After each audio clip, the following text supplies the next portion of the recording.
Mga tol, natatandaan nyo ba yung kumalat na meme na BJMP? BJMP. Pero hindi po siya Bureau of Jail Management and Penology.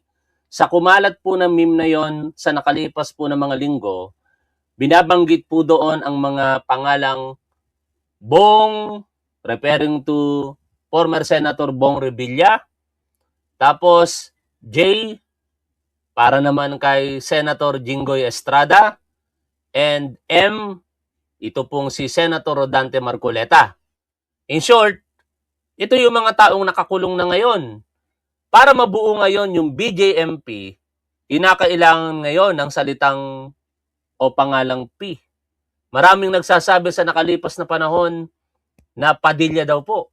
Pero kung susuriin po natin yung mga kaso ng BJM na yan, si Bong Revilla, Jinggoy Estrada, at Marcoleta, mga plunder po ang kaso nila. No bail recommended. Yung kay Padilla, if ever, obstruction of justice lamang yon. At yun po, bailable. Kaya sino ngayon yung pwedeng pumasok doon sa P? Ano ba ang pangalan ni Senator Alan Peter Cayetano? Peter, siya na ba ang bubuo sa acronym na BJMP? Bong, Jinggoy, Marcoleta, and Peter. Bakit po natin sinasabi ito ngayon mga tol? Sapagkat ito pong nagmamalinis na si Senator Alan Peter Cayetano ay mukhang meron pong kontrobersiya sa nakalipas po na panahon. Nandiyan sa isang banda yung sinasabing kontrobersi sa 2019 SEA Games, kung saan doon naman ang kapalitan niya ng mga salita o kabalitaktakan niya ay si NBI Director Melvin Matibag.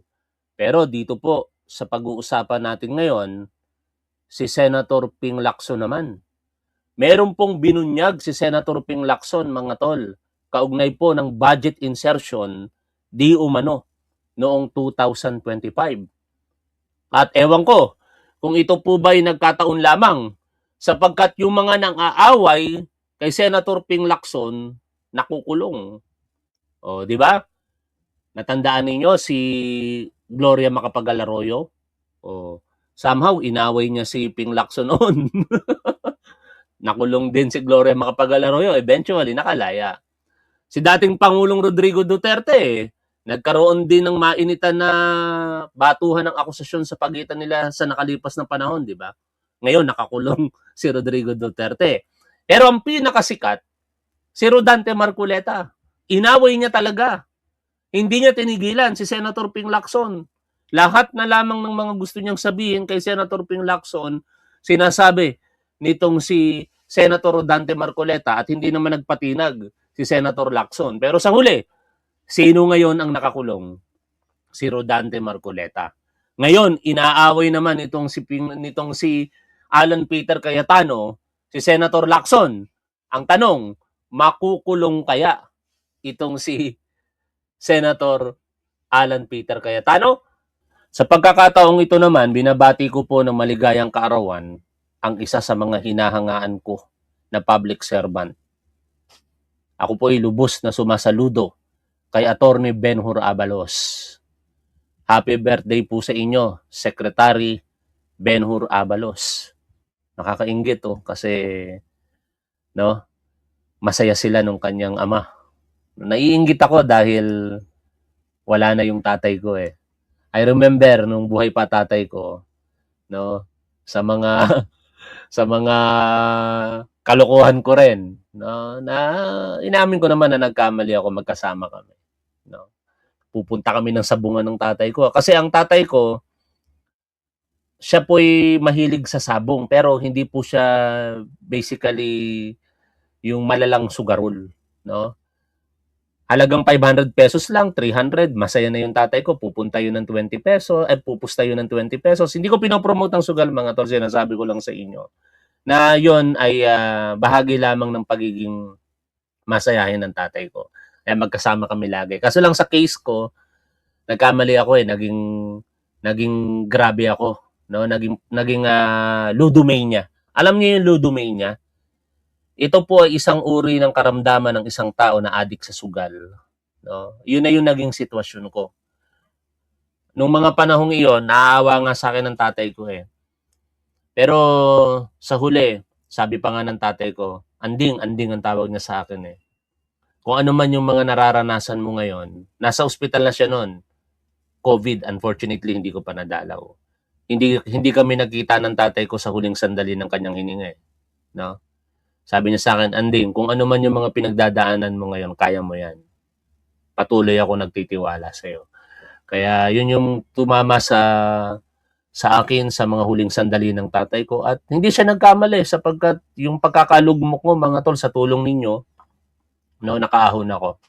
Nakilala si Top 1, salamat sa inyong lahat. Kaya nung makita ko tong picture ng birthday man, no, a gentleman na si Secretary Benhur Abalos, naiinggit ako kasi saya-saya nila. Sana buhay pa tatay ko at ganyan din kami kasaya, no? Kasi kung buhay pa si tatay, talagang kukonsintihin ko sa lahat ng gusto niya. Kukonsintihin ko tatay ko. Ibibigay ko lahat ng mga gusto niya.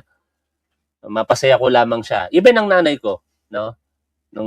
Kasi parehas na ulila na kami sa mga magulang. Kaya salamat kay Mommy Best Friend at meron akong ikalawang ina at sa iba pang mga nanayan ko dito, mami ko sa social media, maraming salamat sa inyo.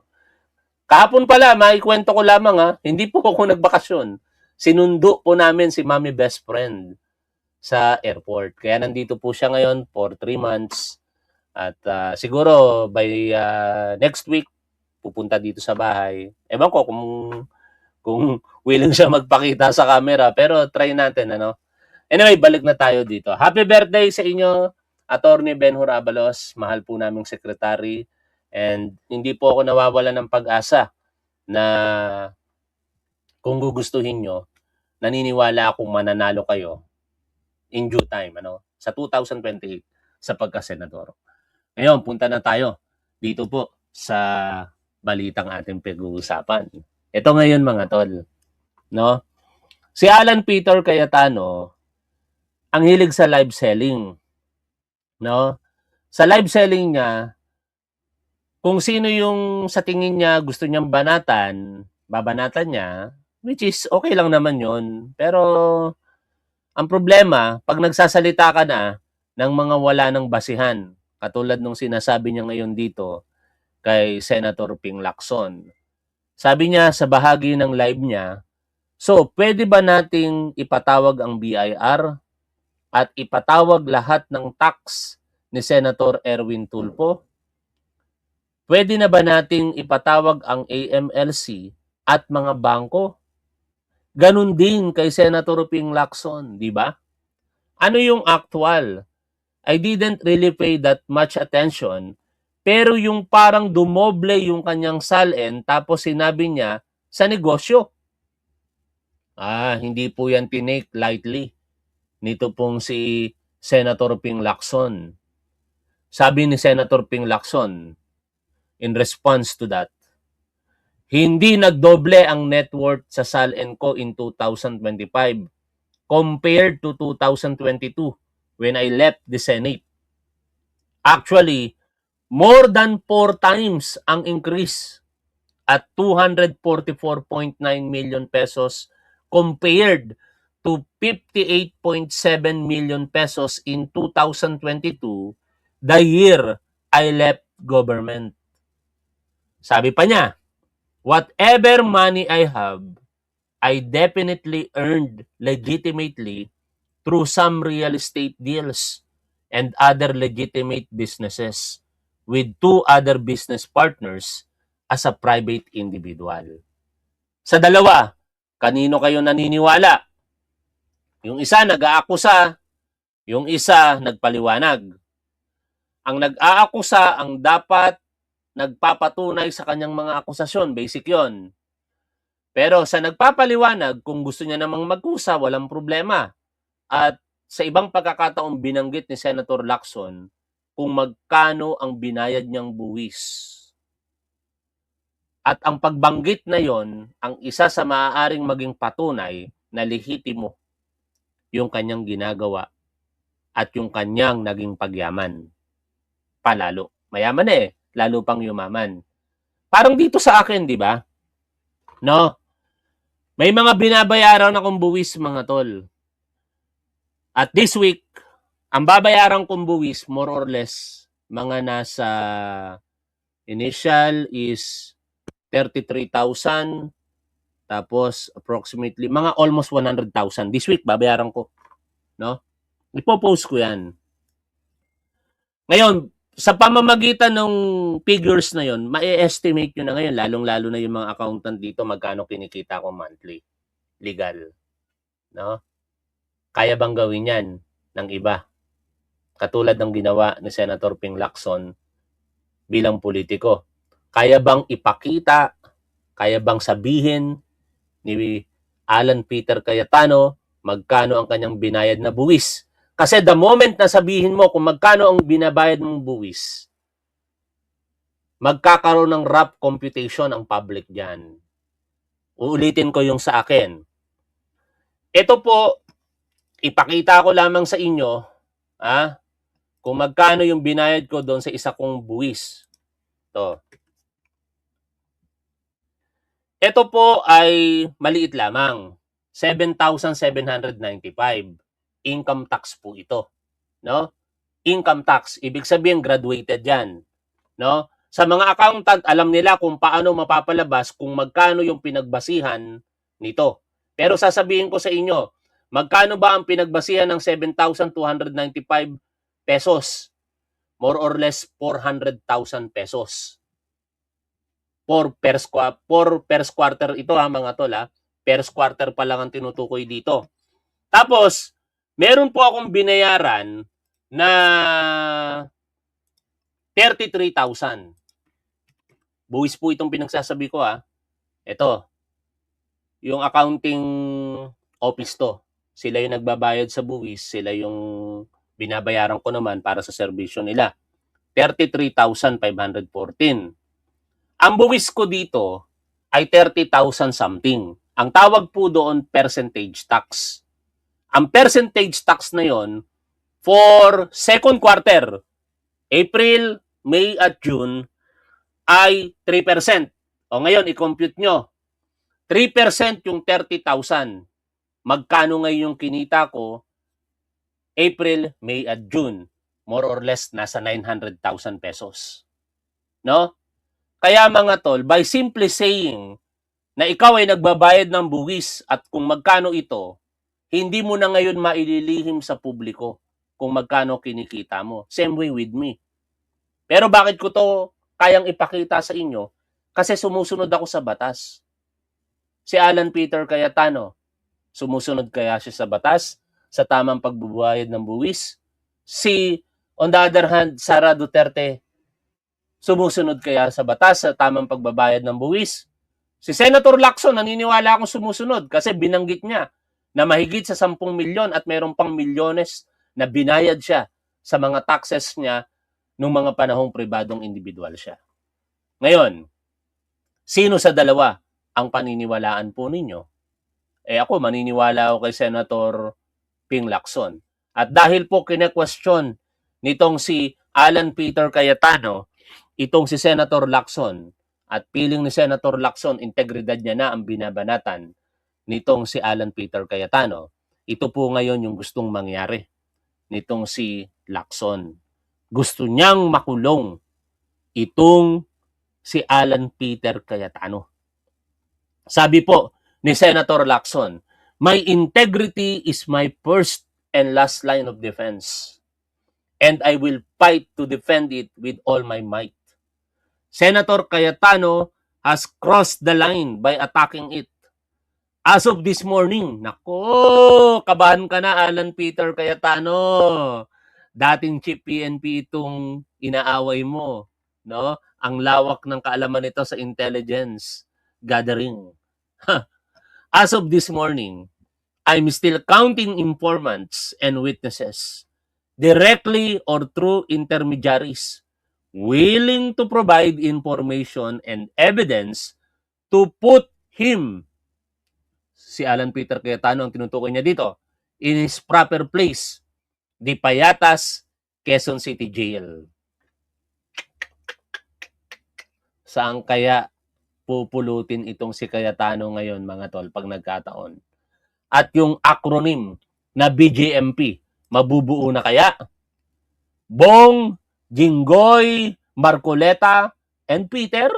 Mabubuo kaya yon? Oh.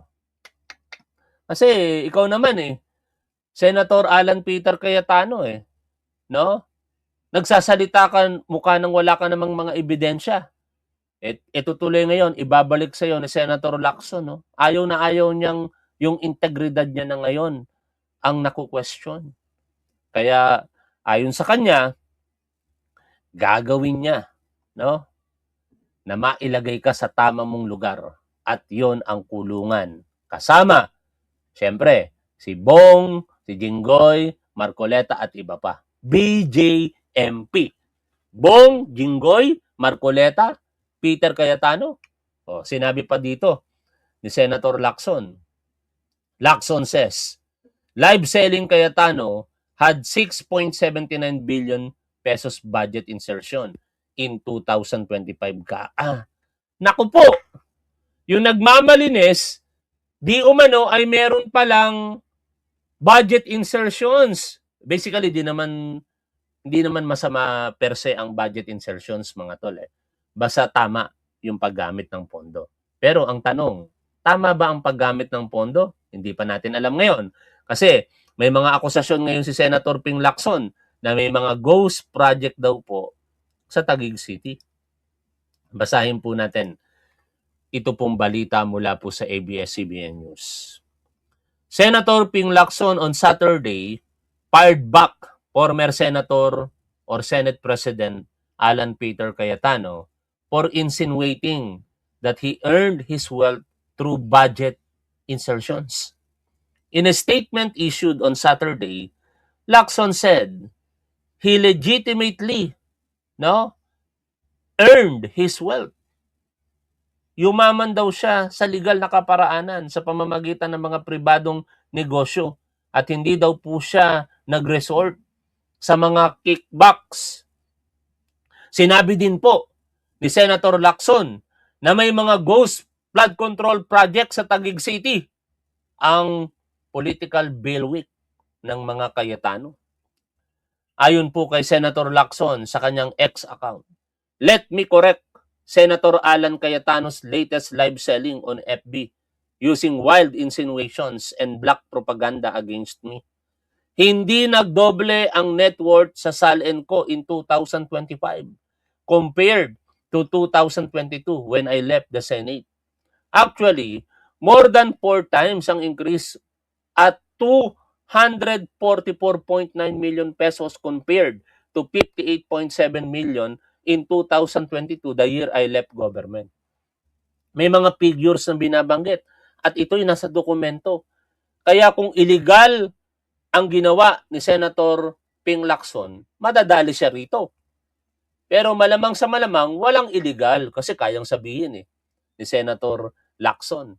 At naniniwala ako kung hahamunin si Senator Lacson, kaya niyang ibulatlat ang BIR records niya, tax records. Diba? Dapat nga, gawin na lang sa ating batas yan, na lahat ng mga public official, i-waive nila yung kanilang karapatan sa bank secrecy, pati na rin yung kanilang karapatan sa confidentiality ng tax records.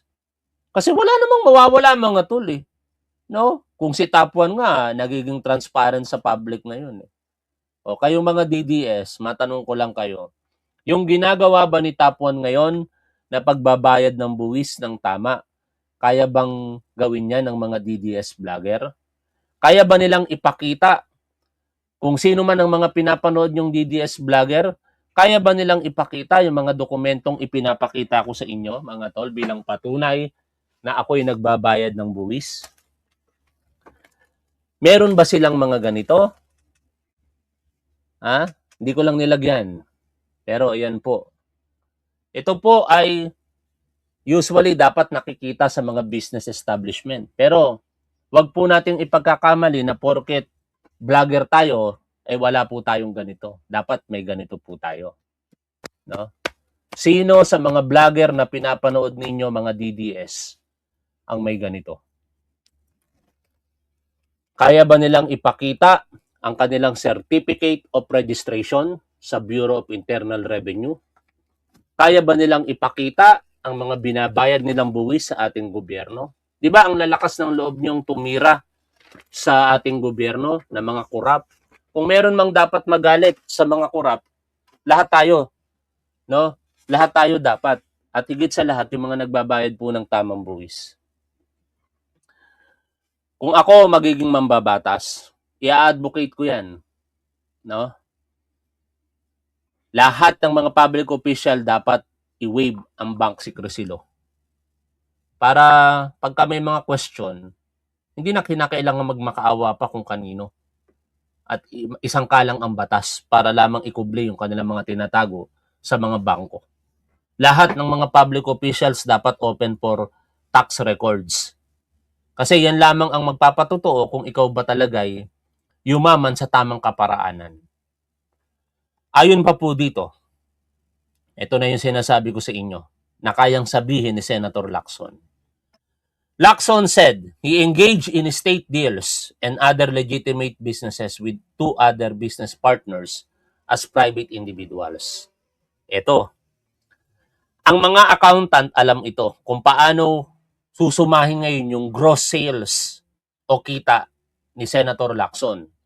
Sabi niya, nagbayad ako ng 10.5 million pesos at 2.8 million pesos respectively as reflected in my ITR's income tax returns. Isipin nyo ngayon to mga tol.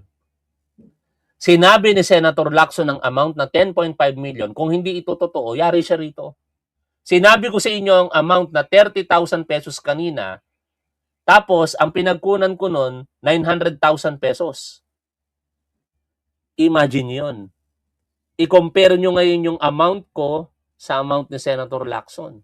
Baka bilyon ang umikot na pera na lihitimo sa negosyo with 2 other private partners nitong si Senator Lacson. Senator Alan Peter Cayetano, kaya mo kayang sabihin yon?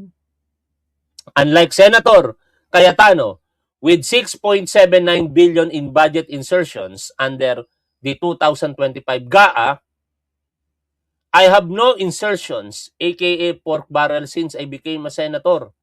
And I do not have any 25% kickback for slope protection and other infra projects.